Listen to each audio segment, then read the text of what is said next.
আসসালামু আলাইকুম। আমরা যখন বাড়িতে যাই, সাধারণ প্রবাসীরা সবসময় ভাবি ছেলের জন্য কি নিয়ে যাব, বাচ্চার জন্য কি নিয়ে যাব, বা মেয়েদের জন্য কি নিয়ে যাব। তো আমরা যখন বাড়িতে যাব সাধারণত এই জিনিসগুলো নিলে খুব সুন্দর হয়। এগুলো হচ্ছে ওয়াটার গেম। বাচ্চারা এগুলো দিয়ে খেলতে খুবই পছন্দ করবে। আপনাদের কাছ থেকে দেখাই, এই দেখেন এখানে কিছু রিং আছে।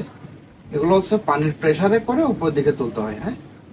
এবং বাচ্চারা এটা খেলতে খেলতে হচ্ছে মোবাইলে আসক্তি থেকে হচ্ছে দূর হবে। ওরা মোবাইলের প্রতি আর আসক্ত হবে না, ওইটা দিয়ে সারাক্ষণ খেলতে থাকবে। তো এগুলো হচ্ছে তিন টাইপের আছে। এটা হচ্ছে বেসিক্যালি মেয়েদের জন্য কার্টুন সিস্টেমের। এরপরে যদি বাচ্চা ছেলেদের জন্য নিতে চান, এটা হচ্ছে পানির প্রেসার দিয়ে স্পাইডারম্যান। এটা দিয়ে রিং গুলো হচ্ছে আপনার স্টেনের ভিতরে ঢুকাইতে হবে। দুই পাশ থেকে দুই রকম প্রেসার দেওয়া যায়, ওকে। এই পাশ থেকে একরকম, এই পাশ থেকে একরকম। দেখতে অনেক সুন্দর। তো তিন টাইপের আছে। এটা একটা হচ্ছে এই টাইপের পাবেন, এবং এটা এই ধরনের, একটা মেয়েদের জন্য, একটা ছেলেদের জন্য, আর একটা হচ্ছে এভারেজ সবাই ইউজ করতে পারে। তো এগুলোর প্রাইস রেঞ্জ যদি হয়, প্রাইস রেঞ্জ যদি একটু জানতে চাই, প্রাইস রেঞ্জ গুলো কতগুলো? 1 রিয়াল করে, শুধুমাত্র 1 রিয়াল করে এগুলোর প্রাইস। ওকে, দেখতে অনেক সুন্দর। এর সাথে যদি আপনি দেখতে চান, আরেকটা জিনিস দেখতে পারেন। এটা হচ্ছে বেবিদের জন্য এই কলমগুলো।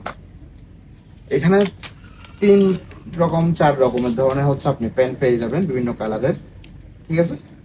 এবং এখানে হচ্ছে উপরে একটা ডল আছে, এটাতে উপরে একটা ডল আছে। এবং 4 ধরনের হচ্ছে আপনি পেন পাবেন: red colour, pink colour, green colour and black colour. Okay, এগুলো দেখতে অনেক সুন্দর। এগুলোর প্রাইসটা হচ্ছে মনে হয় 500 পয়সা অনলি। ওকে, এগুলো হচ্ছে অনলি 500 পয়সা করে। ওকে, ধন্যবাদ ভাই।